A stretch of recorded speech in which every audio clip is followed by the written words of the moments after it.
வணக்கம் நண்பா. நம்ம இந்த வீடியோல பார்க்க போறது என்னன்னா, உங்களுடைய புடிச்சவங்களுடைய ஃபோட்டோ தனித்தனியா இருக்குதுன்னா, அத நம்ம எடிட் பண்ணி ஒண்ணா அட்டாச் பண்ணி அவங்க 2 பேரையும் ஒரே ஒரு ஃபோட்டோல இருக்கிற மாரி எப்படி இந்த மாரி செட் பண்றது? அப்படின்றத பத்தி தான் நம்ம இந்த வீடியோல தெளிவா பார்க்க போறோம். அதனால வீடியோ ஃபுல்லா பாருங்க.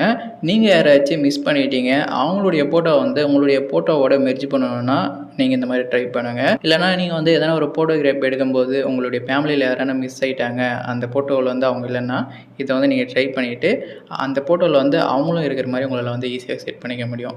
இது ஜஸ்ட் ஒரே ஒரு நிமிஷத்தில் உங்களால் இந்த மாதிரி க்ரியேட் பண்ணிக்க முடியும். அது எப்படின்னு நம்ம இந்த வீடியோவில் தெளிவாக பார்த்துக்க போகிறோம்.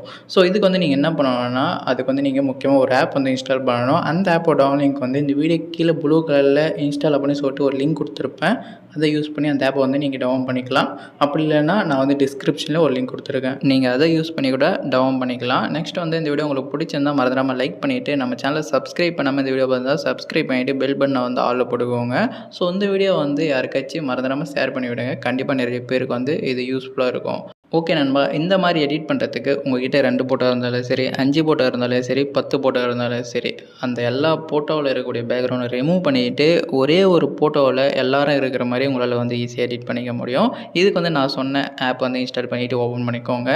ஓப்பன் பண்ண உடனே கீழே ஒரு பிங்க் கலரில் ப்ளஸ் ஐக்கன் கொடுத்துருப்பாங்க. அதை நீங்கள் கிளிக் பண்ணுங்கள். கிளிக் பண்ண உடனே இந்த இடத்துல ஃபஸ்ட்டாக எடிட் ஃபோட்டோ அப்படின்னு இருக்கும். அதை செலக்ட் பண்ணால் உங்களுடைய கேலரி ஓப்பன் ஆகும். நீங்கள் எந்தெந்த ஃபோட்டோவெல்லாம் எடிட் பண்ணி ஒரே ஒரு ஃபோட்டோவில் இருக்கிற மாதிரி மாற்றணும்னு நினைக்கிறீங்களோ அந்த ஃபோட்டோ ஃபஸ்ட்டு ஒரு ஃபோட்டோவை செலக்ட் பண்ணிக்கோங்க. இப்போ நான் எக்ஸாம்பிளுக்கு த்ரிஷா ஃபோட்டோ செலக்ட் பண்ணுறேன். செலக்ட் பண்ணிவிட்டு கீழே பார்த்தீங்கன்னா இந்த இடத்துல ரிமூவ் பீச் அப்படின்னு ஒன்று இருக்கும். அதை கிளிக் பண்ண உடனே ஆட்டோமேட்டிக்காக இந்த மாதிரி லோட் ஆகும். லோட் ஆகிட்டு முடிஞ்ச பின்னாடி அந்த ஃபோட்டோவில் இருக்கக்கூடிய பேக்ரவுண்டு எல்லாமே ரிமூவ் ஆகிடும். ரிமூவ் ஆகிட்டு பின்னாடி மேலே பார்த்தீங்கன்னா ஒரு டவுன்லோட் ஐக்கன் இருக்கும். அதை கிளிக் பண்ணிங்கன்னா இந்த ஃபோட்டோ பிஎன்ஜி ஃபார்மேட்டில் உங்களுடைய கேலரியில் சேவ் ஆகிடும். சேவ் ஆன பின்னாடி நெக்ஸ்ட்டு அப்படியே பேக் வந்துடுங்க. பேக் வந்துட்டு செகண்ட் ஃபோட்டோ செலக்ட் பண்ணணும். இப்போ எக்ஸாம்பிளுக்கு நான் விஜய் ஃபோட்டோ நான் செலக்ட் பண்ணியிருக்கேன். அதே மாதிரி கீழே இருக்கக்கூடிய அந்த ரிமூவ் பீச் அப்படின்றது கிளிக் பண்ணுறேன். இப்போ பார்த்தீங்கன்னா லோட் ஆகிட்டு அதே மாதிரி அந்த பேக்ரவுண்டை ரிமூவ் பண்ணிடுச்சு. நெக்ஸ்ட் மேலே இருக்கக்கூடிய அந்த டவுன்லோட் ஐக்கனை கிளிக் பண்ணிவிட்டு இந்த ஃபோட்டோவும் என்னுடைய கேலரியில் நான் சேவ் பண்ணிக்கிறேன். ஓகே, இப்போதைக்கு எனக்கு 2 ஃபோட்டோ போதும். நீங்கள் இதே மாதிரி நீங்கள் எத்தனை ஃபோட்டோ வேணுனாலும் பண்ணிக்கலாம். பண்ணிவிட்டு மறுபடியும் நீங்கள் பேக் வந்தீங்களான்னா இந்த இடத்துல பேக்ரவுண்ட் அப்படின்னு கொடுத்துருப்பாங்க. இதை நீங்கள் கிளிக் பண்ணிங்களான்னா நிறைய பேக்ரவுண்ட் கொடுத்துருப்பாங்க. அதாவது நீங்கள் ஒரு ஃபோட்டோ பேக்ரவுண்ட் ரிமூவ் பண்ணி நீங்கள் கேலரியில் சேவ் பண்ணி வச்சுருக்கீங்கள, அந்த ஃபோட்டோவை நீங்கள் இந்த பேக்ரவுண்டில் இருக்கிற மாதிரி ஒன்றா இருக்கிற மாதிரி நீங்கள் செட் பண்ணணும். அங்கே பார்த்தீங்களான்னா எக்கச்சக்கமான பேக்ரவுண்ட் கொடுத்துருப்பாங்க. எல்லாத்தையும் உங்களால் ஈஸியாக யூஸ் பண்ணிக்க முடியும். நீங்கள் ப்ளே ஸ்டோரில் போய்ட்டு பிக்சார்ட் டவுன் பண்ணிங்களான்னா அதில் எல்லாமே பெய்டு வெர்ஷனாக இருக்கும். அதனால தான் நான் கொடுத்துருக்க லிங்க்கை யூஸ் பண்ணி நீங்கள் பிக்சார்ட் டவுன் பண்ணிக்கோங்க. இப்போ நான் ஒரு வாட்ஸ்அப்பில் இருக்கக்கூடிய ஒரு பேக்ரவுண்டை செலக்ட் பண்ணியிருக்கேன். அது கீழே பார்த்தீங்கன்னா ஆட் ஃபோட்டோ அப்படின்னு இருக்கும். அதை கிளிக் பண்ணிவிட்டு உங்களுடைய கேலரியில் சேவ் பண்ணியிருக்கக்கூடிய அந்த ஃபோட்டோ இதில் இம்போர்ட் பண்ணுங்கள். இப்போ ஃபஸ்ட்டு பார்த்தீங்கன்னா நான் த்ரிஷா ஃபோட்டோ இதில் ஆட் பண்ணுறேன். ஆட் பண்ணிவிட்டு மறுபடியும் பார்த்தீங்கன்னா இந்த மாதிரி நீங்கள் செட் பண்ணிவிட்டு பின்னாடி கீழே இருக்கக்கூடிய அந்த ஆட் ஃபோட்டோ அப்படின்றத நீங்கள் கிளிக் பண்ணுங்கள். கிளிக் பண்ணிவிட்டு தளபதி ஃபோட்டோவும் நீங்கள் இதில் இம்போர்ட் பண்ணிக்கோங்க.